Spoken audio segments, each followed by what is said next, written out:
નમસ્કાર મિત્રો પૃથ્વીરાજ ત્રીજા, જેને આપણે પૃથ્વીરાજ ચૌહાણ તરીકે ઓળખીએ છીએ. પૃથ્વીરાજ ચૌહાણ જે છે એ મહાન રાજપૂત શાસકોમાંના એક હતા.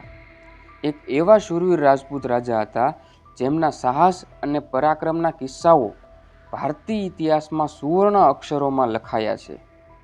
આજે આપણે વાત કરીશું આ વીર યોદ્ધાના શૂરવીરતાના ઇતિહાસ વિશે. મિત્રો, પૃથ્વીરાજ ચૌહાણ વિશે મોટા ભાગની માહિતી જે છે એ મધ્યકાલીન યુગના સાહિત્યોમાંથી જ મળી આવે છે, જેમાં હિન્દુ અને જૈન લેખકો દ્વારા લખાયેલ લેખ અને કાવ્યોમાં તેમનો ઉલ્લેખ જોવા મળે છે, જેમ કે પૃથ્વીરાજ વિજય, હમીર મહાકાવ્ય અને પૃથ્વીરાજ રાસો. મિત્રો, પૃથ્વીરાજ રાસો જે છે એ પૃથ્વીરાજ ચૌહાણના દરબારી કવિ રાજકવિ ચંદ બિરદાઈ દ્વારા લખવામાં આવ્યું હોવાનું માનવામાં આવે છે. ચાલો મિત્રો, આ બધી જ માહિતીના આધાર પરથી આજે આપણે પૃથ્વીરાજ ચૌહાણના ઇતિહાસ વિશે જાણીએ અને વાતને ડિટેલમાં જાણીએ. તે પહેલાં જે લોકોને પણ ચેનલને સબસ્ક્રાઈબ કરવાની બાકી હોય તે ચેનલને સબસ્ક્રાઈબ કરી લો અને વિડીયોને છેલ્લે સુધી જોવાનું ના ચૂકતા. મિત્રો, પૃથ્વીરાજ ચૌહાણના જન્મ વિશે વાત કરીએ તો ચૌહાણ વંશી રાજા સોમેશ્વર અને રાણી કપૂરા દેવીના ઘરે 1166 CE તેમનો જન્મ થયો હતો.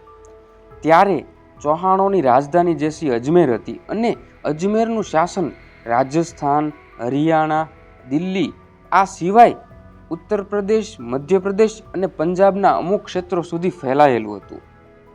પૃથ્વીરાજ વિજય અનુસાર જોઈએ તો પૃથ્વીરાજ ચૌહાણને લગભગ 6 ભાષાઓનું જ્ઞાન હતું અને પૃથ્વીરાજ રાસો અનુસાર જોઈએ તો ઘણા બધા વિષયો જેમ કે mathematics, medicine, history, military, philosophy, painting અને થિયોલોજીમાં પૃથ્વીરાજ ચૌહાણે જે છે મહારત હાંસિલ કર્યું હતું અને તે સિવાય તીરંદાજીની અંદર પણ તેઓએ કુશળતા હાંસિલ કરી હતી.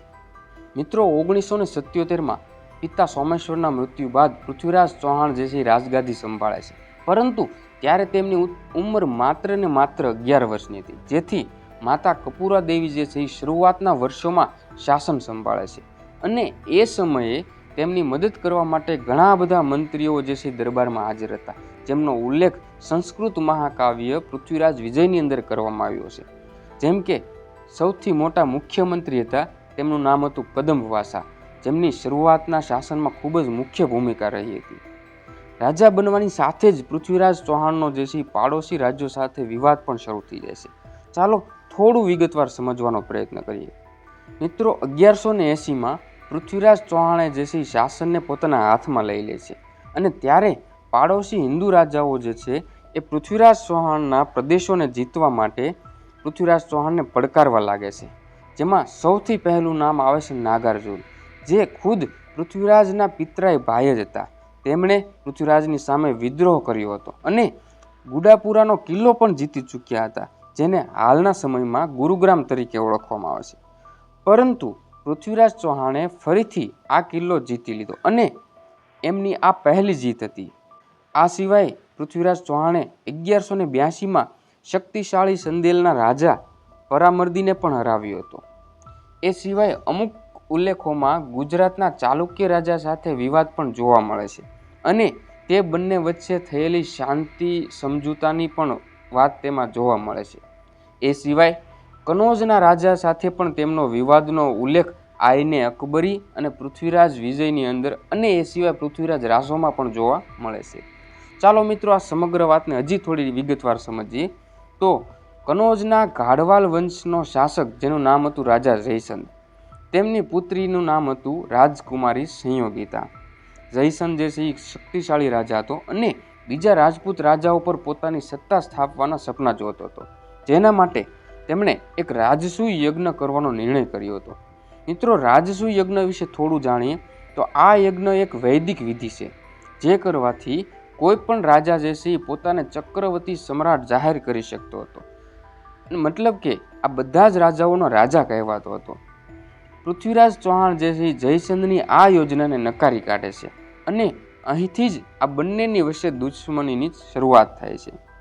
મિત્રો, બીજી બાજુ રાજકુમારી સંયોગિતા જે છે એ પૃથ્વીરાજ ચૌહાણની બહાદુરીથી પ્રભાવિત થઈ ચૂકી હતી અને તેમને પ્રેમ કરવા લાગી હતી, પરંતુ આ સમયે પિતા જયચંદે જૈસી રાજકુમારી માટે સ્વયંવરનું આયોજન કર્યું હતું. આ સ્વયંવરમાં નાના મોટા બધા જ રાજાઓને આમંત્રિત કર્યા હતા, પરંતુ માત્ર ને માત્ર પૃથ્વીરાજ ચૌહાણને આમંત્રણ આપવામાં આવ્યું ન હતું. અને તેના બદલામાં પૃથ્વીરાજને વધુ અપમાનિત કરવા માટે રાજા જયચંદે પૃથ્વીરાજની એક મૂર્તિ બનાવે છે અને આ મૂર્તિને દ્વારપાલની જગ્યાએ ઊભી કરી દે છે. આ જોઈને રાજકુમારી સંયોગિતાને જે છે તે ખૂબ જ દુઃખ લાગે છે અને પૃથ્વીરાજને એક પત્ર પણ લખે છે. મિત્રો, સ્વયંવરના દિવસે રાજકુમારી સંયોગિતા બધા જ રાજાઓને છોડીને પૃથ્વીરાજ ચૌહાણની મૂર્તિને માળા પહેરાવી દે છે અને તે સમયે પૃથ્વીરાજ આવે છે અને જયચંદને ખુલ્લી ચેતવણી આપીને સંયોગિતાને ત્યાંથી ઉઠાવી જાય છે. મિત્રો, આ અપમાનથી રાજા જયચંદ જેસી ખૂબ જ ક્રોધિત થાય છે અને મનોમન પૃથ્વીરાજ ચૌહાણ સાથે બદલો લેવાનું નક્કી કરે છે.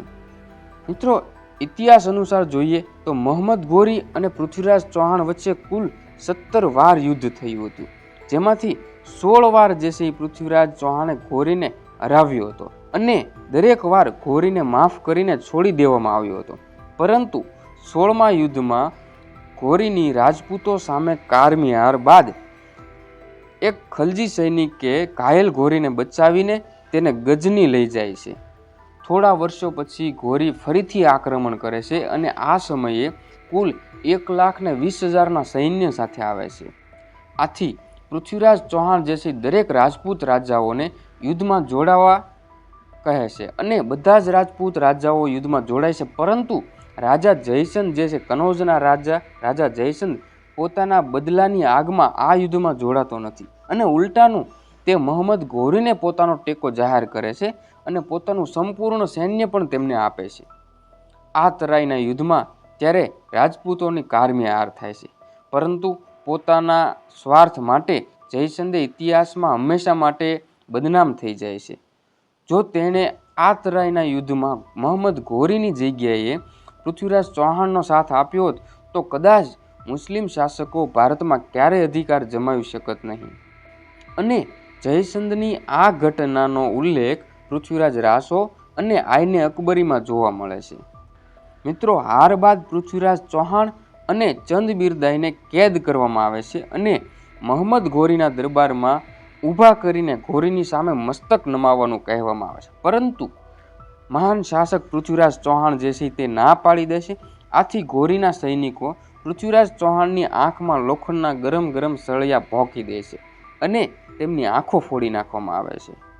પરંતુ આ દરમિયાન ચંદ બિરદાઈ જે છે ચતુરાઈથી મોહમ્મદ ઘોરીને જણાવે છે કે પૃથ્વીરાજ ચૌહાણને શબ્દભેદી બાણની વિદ્યા આવડે છે, જે સાંભળીને મોહમ્મદ ઘોરીને આશ્ચર્યજનક લાગે છે. આથી તે પૃથ્વીરાજ ચૌહાણને તીર અને બાણ આપે છે.